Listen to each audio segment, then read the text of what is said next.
Hello दोस्तों, स्वागत है आप सभी का हमारे YouTube चैनल में। दोस्तों, आज के इस वीडियो में हम त्रैमासिक परीक्षा पेपर 2023-24 कक्षा 10वीं विषय संस्कृत का त्रैमासिक परीक्षा का पेपर देखने वाले हैं। तो जितने भी हमने क्वेश्चन आपको हिंदी विषय में आपको बताए थे उसमें से कम जो है 50 से 60 अंक के क्वेश्चन जो है उसी पेपर में से पूछे गए थे। इसी प्रकार से आपको संस्कृत विषय में भी बताए जाएंगे, तो वीडियो के साथ अंत तक बने रहिए। तो यहाँ पर पहला प्रश्न इस प्रकार से पूछा गया है, उचित विकल्पम चित्वा लिखित। का नंबर का प्रश्न है, बालकस्य इति रूपम कस्य विभक्ते अस्ति। तो यहाँ पर इसमें कौन सी विभक्ति है? षष्ठी विभक्ति है। चौथी नंबर का ऑप्शन इसका उत्तर होगा। दूसरा प्रश्न है, खा नंबर का, राजन शब्दस्य द्वितीय विभक्ते रूपम अस्ति। तो इसका आंसर जो होगा चौथी नंबर का ऑप्शन इसका राइट आंसर होगा राजानम। इस प्रकार से उत्तर होगा। तीसरा प्रश्न है, सप्तमी विभक्ते रूपम किम। तो यहाँ पर इसका जो आंसर होगा दूसरे नंबर का ऑप्शन पितरी इसका आंसर होगा। इसके बाद घा नंबर का प्रश्न है, चतुर्थी विभक्ते रूपम अस्ति।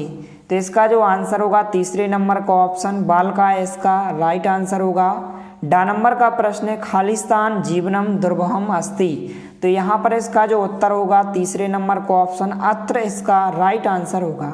इसके बाद 4 नंबर का प्रश्न है, अधोलिखितेषु अवयवम नास्ति। तो यहाँ पर इसका जो राइट आंसर होगा पहले नंबर का ऑप्शन अपि इसका करेक्ट आंसर होगा। इसके बाद प्रश्न क्रमांक 2 है, प्रदत्ते शब्दे रिक्त स्थानी पूर्यत। तो इस प्रकार से आपको रिक्त स्थान बताना है। तो का नंबर के प्रश्न का में जो चतुरह का है, इत्यनयो पदयो विशेषणम अस्ति। तो चतुरह हो जाएगा। इस प्रकार से आप लिखेंगे। खा नंबर का खाली स्थान है, अमंत्रम अक्षरम इत्यनयो पदयो विशेषणम पदम। तो यहाँ पर अमंत्रम इसका राइट आंसर होगा। गा नंबर का खाली स्थान है, सलितम इतस्य पर्याय पदम खाली स्थान अस्ति। तो जलम इसका राइट आंसर होगा। इसके बाद घा नंबर का खाली स्थान है, पत्नी इतस्य पर्याय पदम खाली स्थान अस्ति। तो यहाँ पर इसका आंसर क्या होगा? भार्या इसका आंसर होगा। डा नंबर का ऑप्शन है, धनवाय इतस्य पदस्य विलोम पदम अस्ति। तो यहाँ पर मानवाय इसका राइट आंसर होगा। 4 नंबर का प्रश्न है, संपत्तो इतस्य विलोम पदम अस्ति। तो यहाँ पर विपत्तो इसका राइट आंसर होगा। इसके बाद प्रश्न क्रमांक 3 है।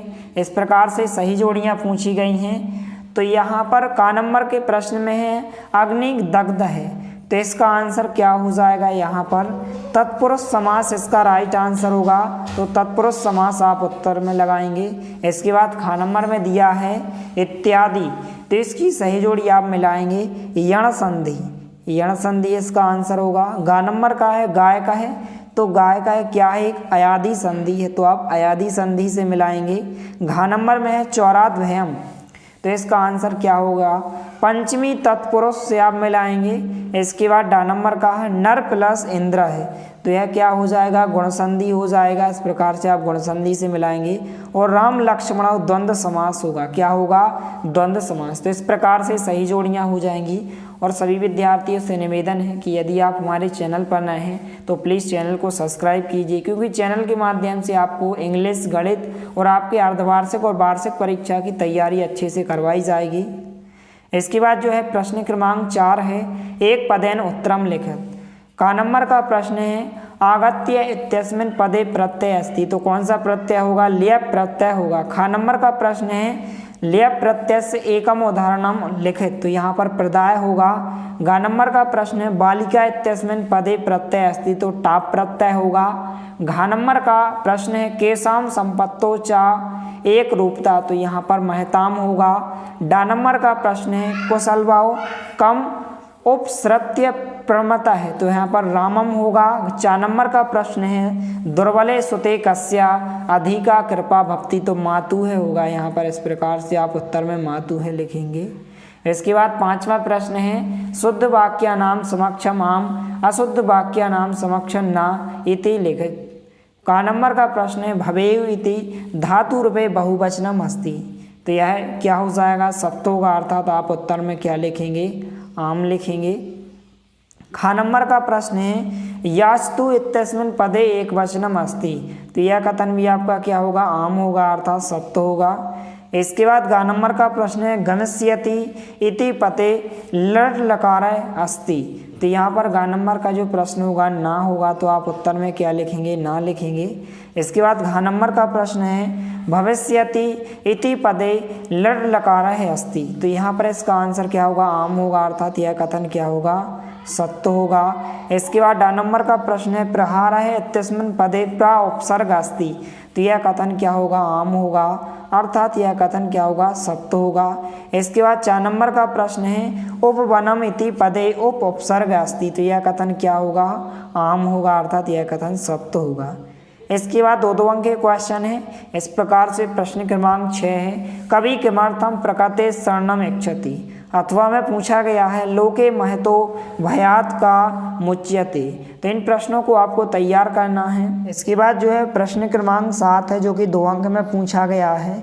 जम्बू का है किम बदन व्याघ्रस्य उपहासम करोति। अथवा में पूछा गया है सुरभि इंद्रस्य प्रश्नस्य किमोत्तरम ददाति।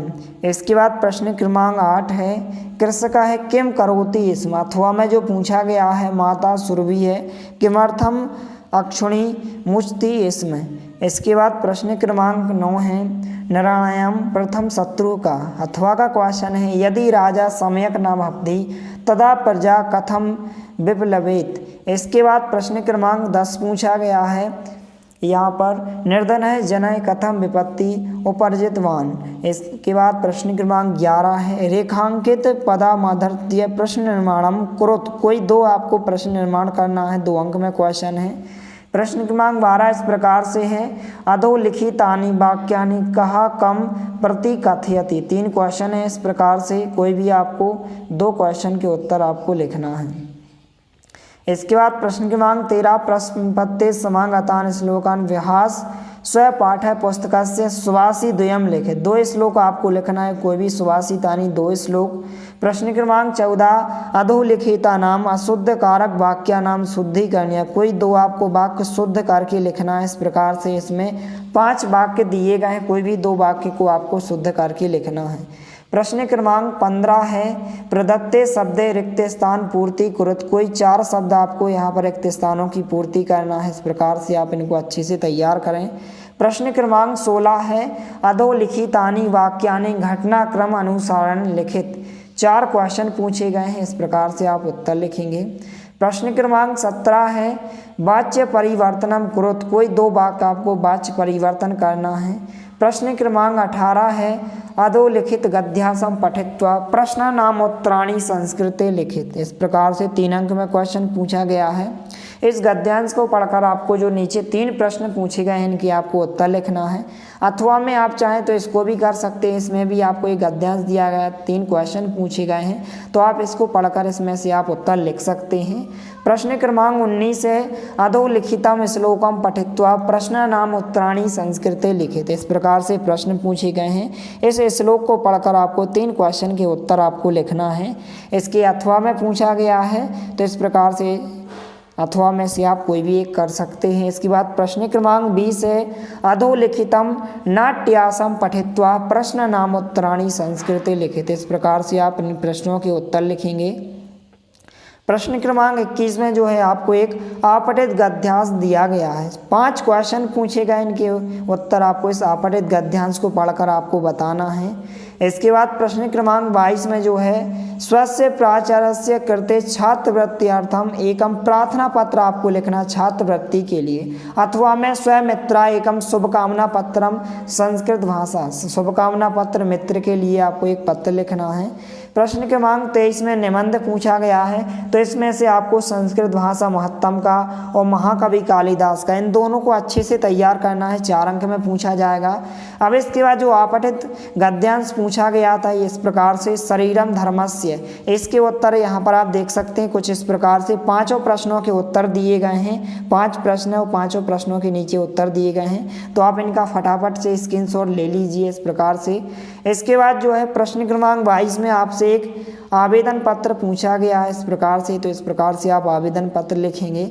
सबसे पहले आप लिखेंगे सेवायाम। यहाँ पर लिखा है सेवायाम फिर आप लिखेंगे माननीय प्राचार्य महोदय। इस प्रकार से आप लिखते जाइए और इस प्रकार से आप इसका स्क्रीनशॉट ले सकते हैं। और यहाँ पर आपको अपने स्कूल का नाम लिखना, जहाँ भी आप जिस स्कूल में भी पढ़ते हैं, और नीचे आपको अपना नाम लिखना है। इस प्रकार से आप लिखेंगे। तो इस प्रकार से इन सभी प्रश्नों को आपको अच्छे से तैयार कर लेना है। मिलते हैं अगले वीडियो में, तब तक के लिए जय हिंद, वंदे मातरम।